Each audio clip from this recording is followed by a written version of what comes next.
নমস্কার, কেমন আছেন সবাই? তনুর রান্নাঘরের নতুন একটি ভিডিওর সাথে সকলকে স্বাগত জানাই।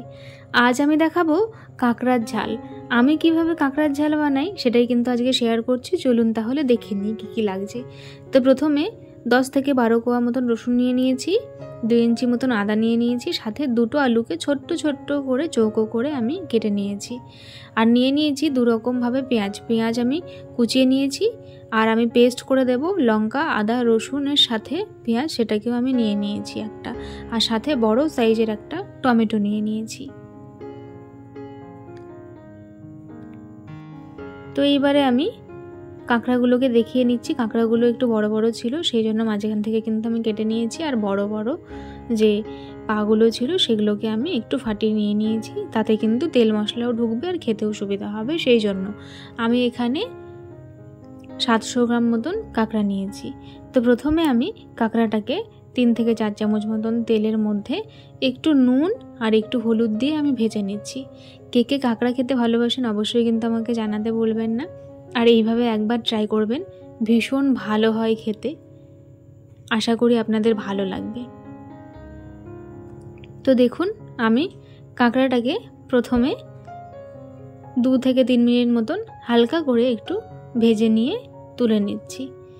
এরপরে ওই কড়াইয়ের মধ্যেই আমি আরও 4 চামচের মতন সর্ষের তেল দিয়ে দিলাম। তেল গরম হয়ে গেলে আমি একটা তেজপাতা ছিঁড়ে দিয়ে দিয়েছি। আর তার সাথে আমি স্বাদের জন্য দিয়ে দিলাম 1/2 চামচ মতন চিনি। আমি যেহেতু ছোট চামচে দিয়েছি সেই জন্য 1 চামচ লাগছে, কিন্তু ওটা 1/2 চামচ চিনি আমি দিয়ে দিলাম। তারপরে আমি যে পেঁয়াজটা কুচিয়ে রেখেছিলাম সেটাকে দিয়ে দিলাম। আমি 2 ভাবে পেঁয়াজ দিয়েছি, বললাম পেঁয়াজের পরিমাণটা একটু বেশি লাগবে। এরপরে আমি আদা, রসুন, পেঁয়াজ আর যে লঙ্কাটা আমি নিয়েছিলাম সেটাকে ভালো করে পেস্ট করে নিয়েছি প্রথমে। সেইটা আমি এই ভাজা পেঁয়াজের সাথে অ্যাড করে দিয়ে ভালো করে মিশিয়ে নিচ্ছি। এরপরে আমি এর মধ্যে অ্যাড করে দিচ্ছি প্রয়োজন মতন লবণ, সাথে 1.5 চামচ মতন কাশ্মীরি লঙ্কার গুঁড়ো রঙের জন্য, আর সাথে 1 চামচ আমি দিয়ে দিয়েছি হলুদ গুঁড়ো, আর দিয়ে দিলাম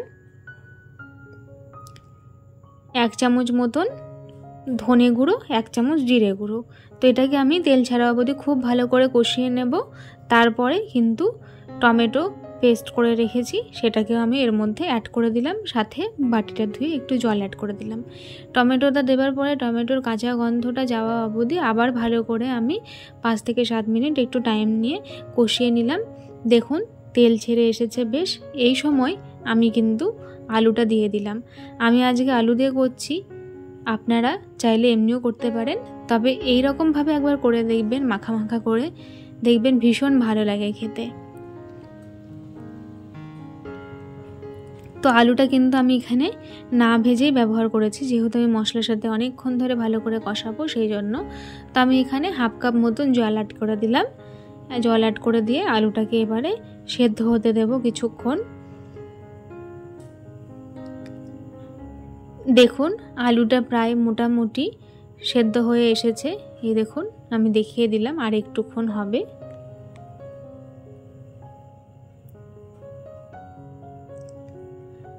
দেখুন আলুটা কিন্তু সেদ্ধ হয়ে গেছে। এই সময় আমি এর মধ্যে দিয়ে দিলাম ভেজে রাখা কাঁকড়া। ভেজে রাখা কাঁকড়াটা দিয়ে আমি খুব ভালোভাবে আবারও এটাকে মশলার সাথে আর আলুর সাথে খুব ভালোভাবে মিশিয়ে নিচ্ছি। সকলের কাছে অনুরোধ রইল, যদি আমার ভিডিওগুলো ভালো লেগে থাকে তাহলে প্লিজ চ্যানেলটিকে লাইক, শেয়ার, সাবস্ক্রাইব করে বেল নোটিফিকেশানটি অন করে রাখবেন। এতে করে আমার ভিডিও নোটিফিকেশান সবার আগে পেয়ে যাবেন। তো আমার এটা কাঁকড়াটা ভালো করে কষিয়ে নেওয়ার পরে আমি আবার 1/2 কাপ মতন জল অ্যাড করে দিলাম এর মধ্যে। দিয়ে আমি আবারও ভালো করে নাড়াচাড়া করে নিয়ে মিশিয়ে নিলাম। বেশ ভালো করে কিন্তু আমি একটু সময় নিয়ে কষাচ্ছি, সেই জন্যই কিন্তু আমি এখানে 1/2 কাপ মতন জলটা অ্যাড করেছিলাম। দেখুন জলটা শুকিয়ে গেছে, আবারও আমি খানিকক্ষণ কষিয়ে নিলাম। এরপরে আমি এর মধ্যে 1 গ্লাস মতন গরম জল আমি অ্যাড করে দিলাম। এইবারে খুব ভালোভাবে আমি একদম মাখা মাখা করে হালকা করে গ্রেভি রেখে এটাকে খুব সুন্দর করে ফুটিয়ে নেব। তো দেখুন খুব ভালোভাবে ফুটতে শুরু করেছে। নামানোর আগে 1/2 চামচ মতন আমি দিয়ে দিলাম গরম মশলা গুঁড়ো, আর সাথে 1 চামচ মতন আমি দিয়ে দিলাম হালকা করে খুব সুন্দর একটা ফ্লেভার আসার জন্য আমি ধনে পাতা। এটা কিন্তু আমার একদম রেডি হয়ে গেছে। আমি এবারে তুলে নেব।